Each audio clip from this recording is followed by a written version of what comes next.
NYAB published its Q2 report today, and here with me is company CEO Johan Larsson to talk about the report and the outlook. Welcome, Johan. Thank you, Aapeli. So if we start with the past quarter, would you like to tell us how the Q2 went and what were the key takeaways from the past quarter? Yeah, I'm glad to. Great outcome in Q2.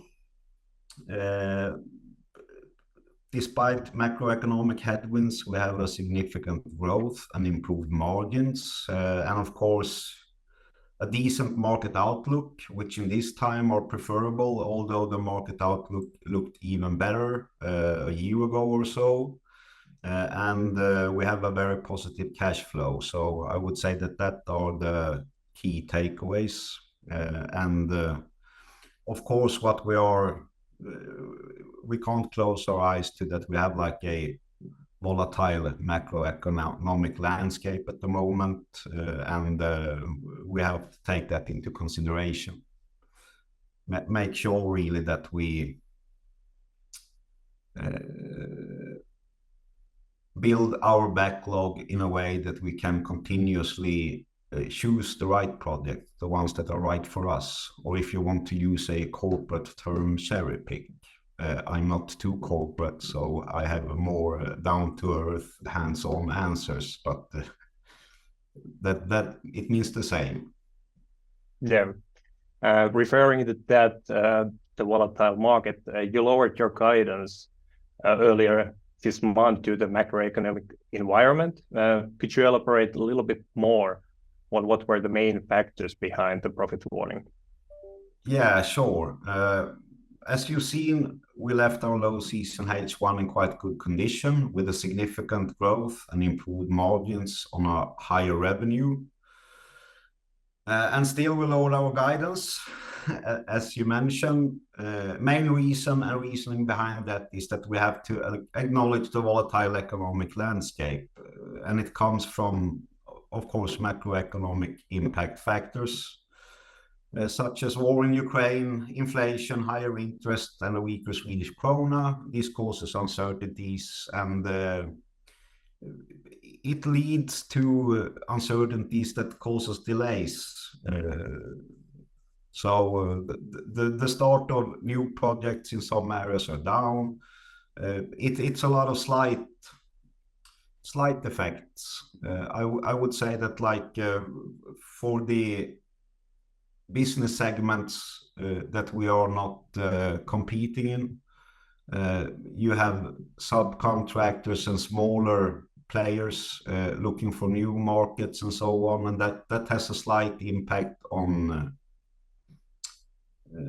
competition, of course, which it in itself also makes the landscape a bit tougher. But I mean, it has a slight effect, and nobody is good at residential building, and house buildings are good at constructing roads instead with the same personnel or energy or whatever. But it's still an effect is there. Although we are in a lucky position when we are in a good position, so it's slight and minor effects, but all in all, they are there and they are negative.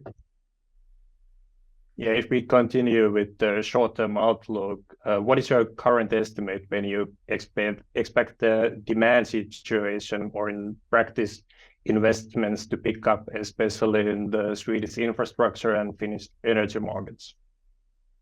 Yeah, I would say that first of all, it's important to state that it's only the Finnish energy markets that are markedly down for us. The market now itself are really good for this year, but we see that it starts no new projects. And I think it will pick up to a real high extent to get back to where it was as soon as we have control on inflation, because then we don't have to fear raise of interests from central banks and so on. So like the ones we invest can calculate on their projects. So that's when the main factor and turnaround is, and it's hard to judge in time, of course, when that happens. It's quite likely that it will happen before the end of this year, but it's no certainty and it can drag out longer. So, but I would say that that is like the main factor. And when it comes to Swedish infrastructure, since it was mentioned, the Swedish infrastructure market itself is good. It from a very high level, it moves sideways for this year and for coming year. And there the problem are more like in compartments in part of that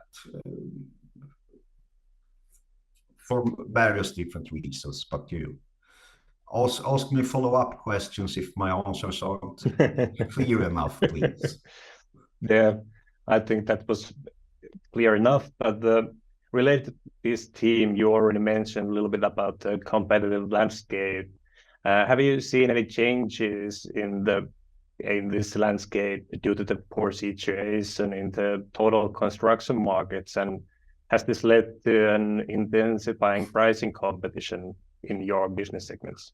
Yeah, well, I have seen most since spending my life in this industry since I was a teenager, and I'm not a teenager anymore. But I would say that what's really clear is that residential builders and house builders, they of course can't switch to energy or infrastructure construction. But like smaller players and subcontractors that do groundwork and infrastructures work in these areas, to some extent are looking for new markets.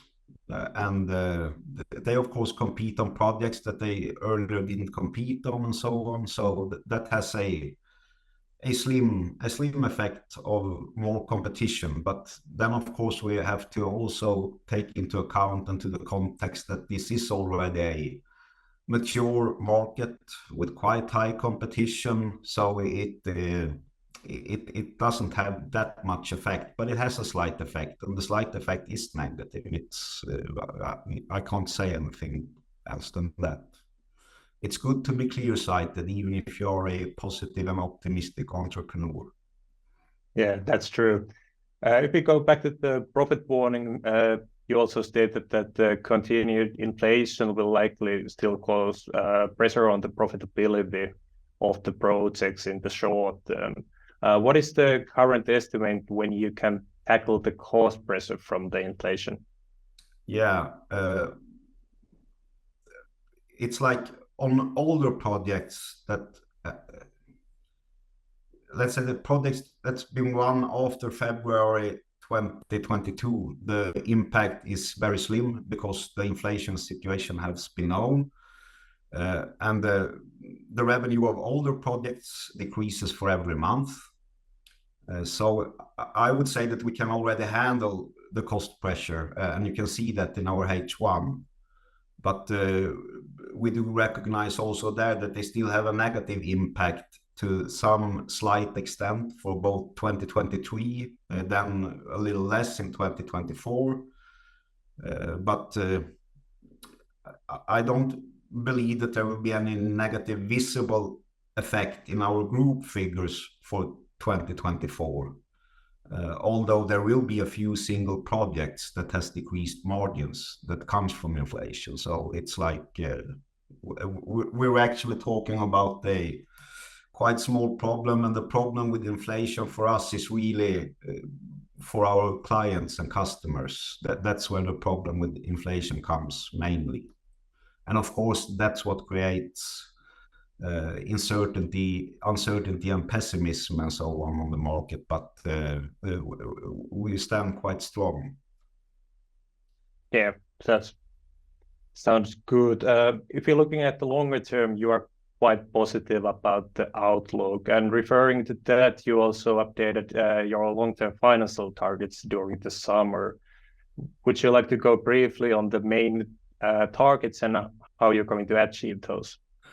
Yeah, the target number one, organic growth exceeding 15%. That has historically been an easy target for us to achieve after a decade of profitable growth. And our markets are quite good. I would say that the difference is that now we are exposed to market with a high underlying demand on a quite high level, and not too many months ago we viewed a lot of our markets as booming markets, but there are still good markets with one only exception, which is Finnish energy market, not launching new projects, I would say. So it looks good, and I feel pretty calm with us achieving that long-term financial goal this year. When it comes to revenue, EBIT exceeding 9%.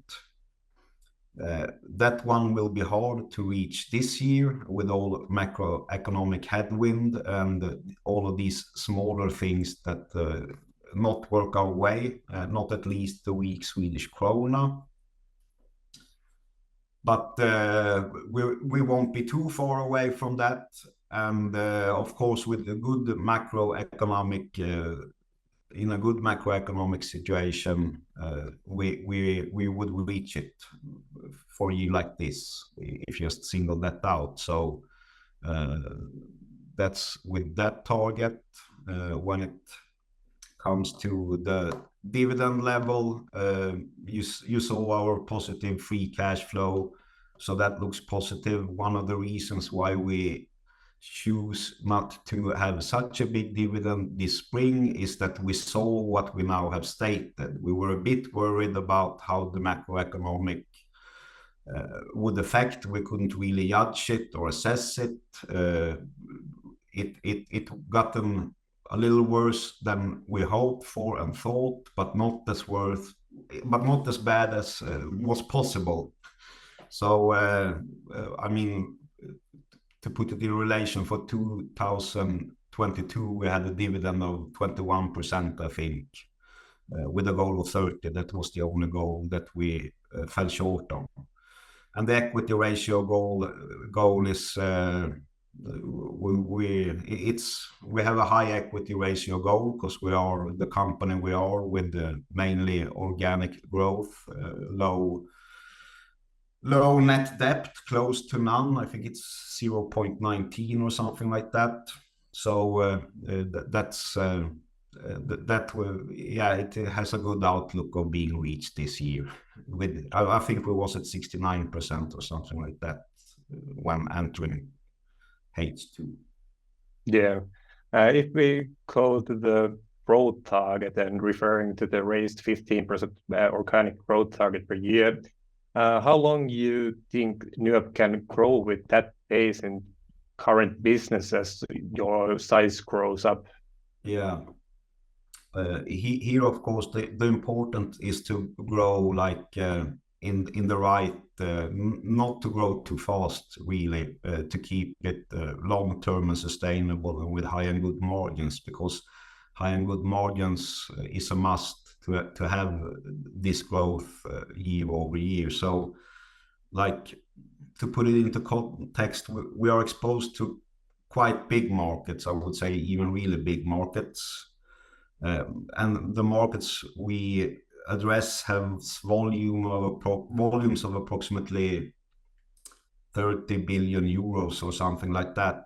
It's in that order in Sweden and Finland alone. And of course, Sweden and Finland aren't the only countries and potential markets in the world for us. But I would say it's really up to us to ensure that we develop our organization and move in the right pace. And that comes with every part of the organization, of course. Higher governance and IFRS are crucial parts for this long term that we have done. And like in our development also, executive management, recruitments, and get stronger there. So it's the things are being done all the time for where we're going. Of course, in my head, the plan is very much longer than the 2 coming years that I'm allowed to talk about. But that's. M&A is also part of your strategy to support profitable growth. How do you see the M&A market currently? Yeah, it is an important part for us, and we believe that we are good at it since we are a industrial buyer that really wants to develop the companies that we are purchasing. So, like, to be general, you could state that it's the buyer's market after a decade where it has been the seller's market. So when it comes to us more hands-on, we have put a lot of effort during H1 to identify targets that are suitable, and we will continue that work during H2. Yes, it is of course favorable for an industrial buyer like NYAB that there are less activity from financial buyers at the same market. So that's of course I can't go into too much talks about this area. Yeah, I understand. Let's wait if we hear some news from there in some point in the future. Yeah. Lastly, you referred already to the Finnish energy market, but how has your joint venture Skarta Energy developed lately? And referring to the current Finnish energy market outlook, has the rise in the interest rates affected to the project development outlook? Yeah, I would say that to sum it up, Skarta Energy has increased resources to shorten the lead times of project development, and collaboration with Kapman has started off well. Referring to Finnish energy market outlook, you are right that the current situation with lower power prices and higher interest rates affect the lucrativeness of some projects, but it's good to bear in mind that investment decisions are made with like a 40-year horizon. So effectively, current energy market situation have led us to more thoroughly analyze the projects. We are of course needed to, and it's not only from a technical but from a commercial perspective. So, like, with that said, our exceeding 800 megawatt plan is still what applies. Yeah. So let's see how the market situation develops, and more or less likely we'll find some balance in the near future. But thank you, Johan, for the interview, and good luck for the H2. Thank you very much, Aapeli, and have a nice weekend. Thank you.